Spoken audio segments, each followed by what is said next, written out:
Hello? Hi? Parang matamlay ngayon. Napagod ba kayo?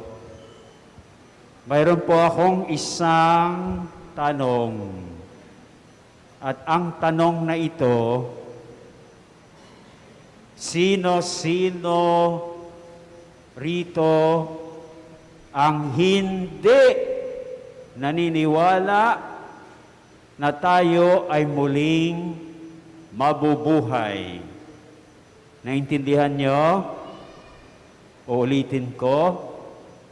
Sino-sino dito o rito ang hindi naniniwala na tayo ay muling mabubuhay? Naintindihan na ba? O, pakitaas ang inyong kamay, yung mga hindi naniniwala. O, may tumaas yata ng kamay dyan, ah. So, wala.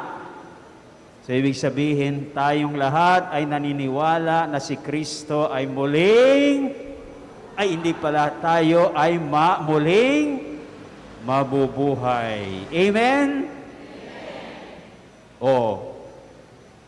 So tayo ay muling mabubuhay. Anong dahilan na tayo ay muling mabubuhay? Dahil si Kristo, anak ng Diyos, na naging tao tulad natin at tagapagligtas, muli ba siyang nabuhay? Ibig sabihin, bilang tao, dahil naging tao siya bilang tao, pwede palang muling mabuhay. So dito ipinakita ng Panginoon sa kanyang pagiging tao at sa kanyang muling pagkabuhay na tayong mga tao ay muli ring mabubuhay. Kaya ang isa sa mga aral na nais iparating ng mga pagbasa ngayong ikailang linggo na, ikatlong linggo ng Kwaresma ay ano na nga ang isang aral?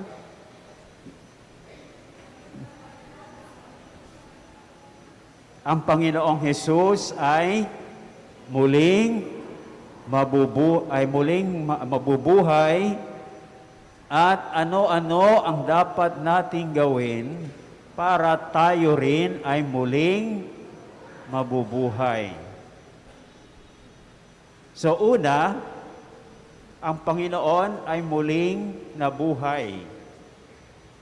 Sa aling pagbasa, ipinahihiwatig ito. Sa Ebanghelyo, very good. Sa Ebanghelyo mula ayon kay San Juan. Saan doon? Ano bang naging daan para ipahiwatig ng ating Panginoon ang kanyang muling pagkabuhay? Ano ba yung nangyari nung dumating siya doon sa templo? Ano ba ang ginawang? Maraming mga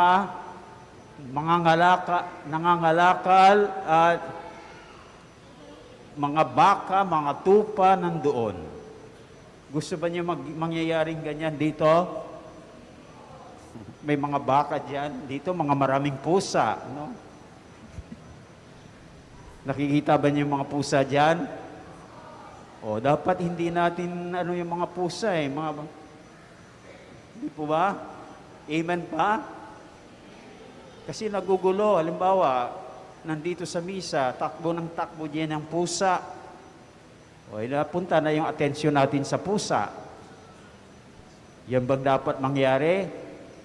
Ang atensyon ay dapat sa Panginoon. At ginawa nating Panginoon yung pusa. Hindi po ba? So dito, ginawa nila yung bahay ng Diyos na palengke. So anong ginawa ni Lord? Gumawa siya ng hagupit at ipinagtabuyan silang lahat. Ginawa niyo ang bahay ng aking ama na isang palengke. So, may mga Hudyo na question siya. Sabi, ano ba, anong tanda maibibigay mo na mayroon kang karapatang gawin ang ginawa mo? Anong ginawa ni Lord?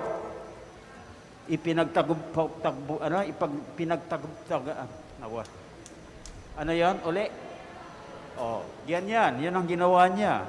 Anong karapatan mo?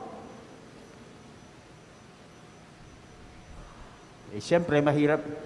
Ano rin yung ginawa ni Lord So, kinwestiyon siya ngayon. So, anong sagot ni Lord?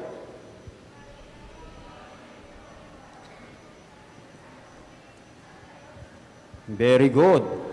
Gibain ninyo ang templong ito at muli kong itatayo sa loob ng 3 araw.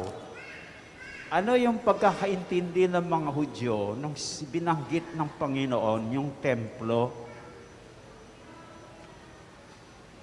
Yung ginawa nilang templo, yung templong bato, yung templo ng Jerusalem, kung saan sila ipinagtabuyan ni Lord. So, yun ang kanilang iniisip. Kaya sinabi nila kay Lord, 46 na taon ang para magawa namin yung templong ito. At itatayo mo lamang sa loob ng 3 araw. So, imposible, no? Pero, ang tinutukoy pala ni Lord na templo ay yung kanyang katawan. Kung ang katawan ni Kristo ay templo, ang ating mga katawan ay templo rin ng Diyos. Ang ibig sabihin, sikapin nating maninirahan ang Diyos sa ating sarili o sa ating katawan.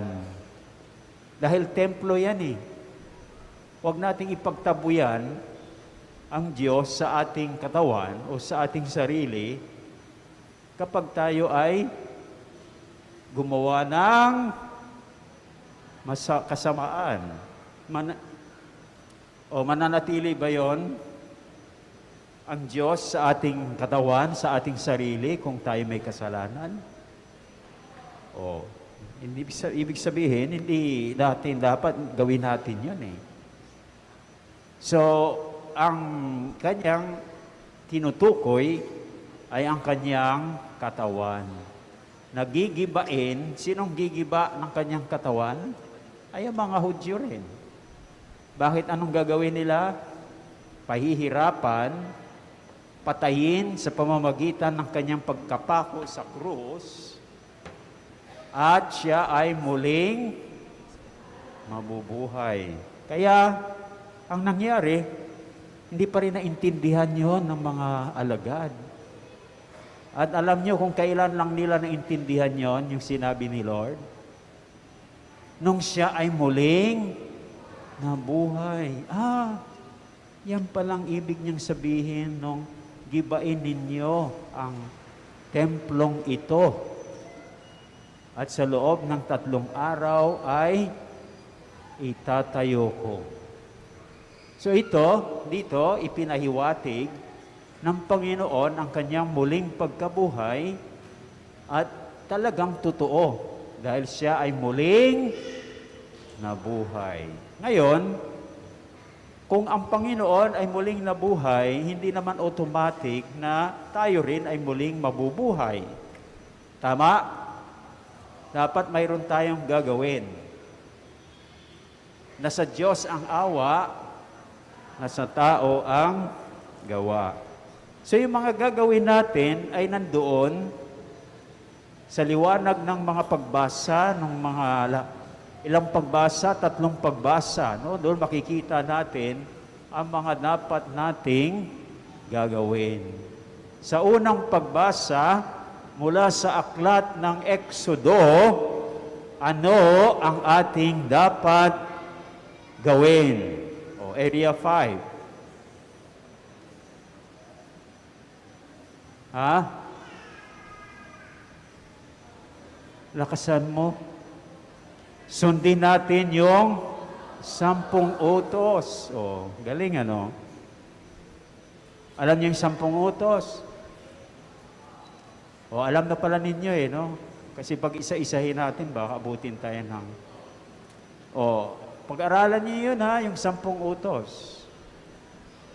Ano yung unang utos? At least, yung isa. Ako ang inyong Diyos, huwag kayong magkaroon ng Diyosan. Susundin natin dahil sabi ng Salmong Tugunan, anong sabi ng Salmong Tugunan? Sinasabi niya, ang batas ng Panginoon ay batas na walang kulang. Ito'y utos na ang dulot sa tao ay bagong buhay. Bagong buhay sa buhay na walang hanggan. O paano mangyayari yan? Kapag tayo ay muling mabubuhay. Mayroon pa rin sinasabi dyan,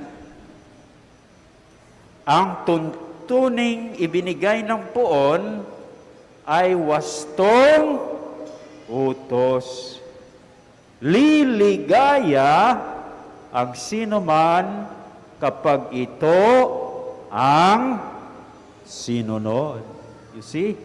Kapag sinunod natin ang utos ng Panginoon, tayo ay liligaya dahil tayo ay muling mabubuhay sa buhay na walang hanggan. Yung isa naman, tayo ay muling mabubuhay sa walang hanggang kaparusahan. Saan yon? Sa impyerno. Yun bang gusto niya? O, dapat sundin yung mga utos ng Diyos. O, ayon naman sa liwanag ng Ebanghelyo, ayon kay San Juan, anong dapat nating gawin? O, igalang ang templo ng Diyos at ang ating ding katawan bilang templo ng Diyos. Paano natin igagalang yon? Huwag nating gamitin para sa kasamaan. Paano ba gagawin yung katawan sa kasamaan? By ginagawa na ngayon ng ibang mga magulang yan. Ikinakalakal ang kanilang mga anak. Okay ba yon?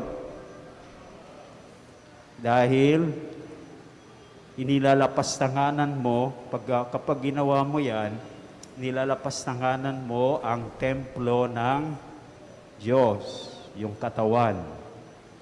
Okay? So yan, igalang ang templo, maging templong bato o templong buhay. O ano naman yung iwanag ng ikalawang pagbasa mula saan? Mula sa aklat ni sulat ni sa mga taga-Korinto. Una ba o ikalawa? Ha? Unang pagbasa. Anong gagawin daw natin? Sikapin nating mapasa atin ang karunungan, ang kapangyarihan at karunungan ng Diyos. Kung mapasa atin si Kristong ipinako sa krus. Anong gagawin natin diyan? Paano mangyari yan? Saan ba natin ipinagdiriwang ang pag-alay ng ating Panginoon ng kanyang sarili kaya siya ipinako sa krus? Sa banal na misa. Hindi po ba? Nandyan ang krus niya, Ibig sabihin, yung ating ginagawa sa misa, inaalaala natin ang kanyang pag-aalay ng kanyang sarili sa kanyang pagkapako sa krus. Dahil yan ay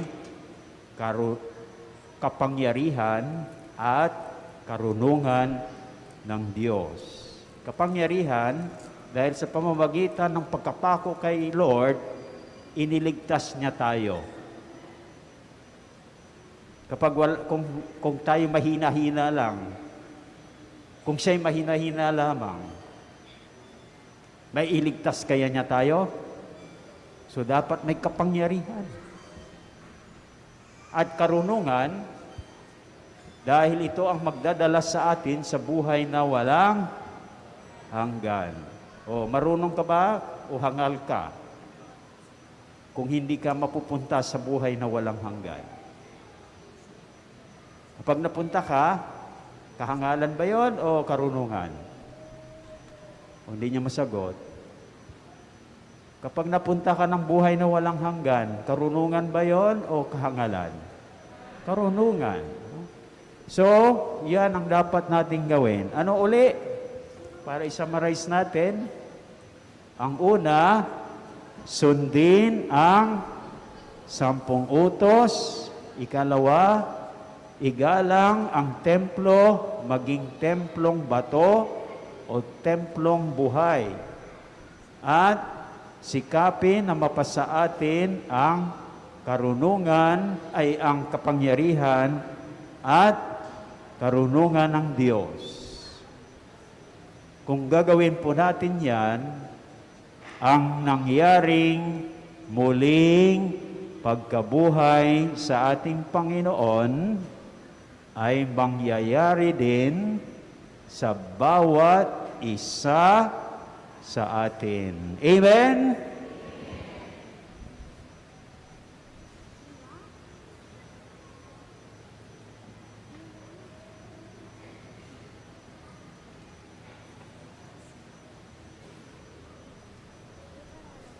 Magsitayo na po tayo at ipahayag ang ating pananampalataya.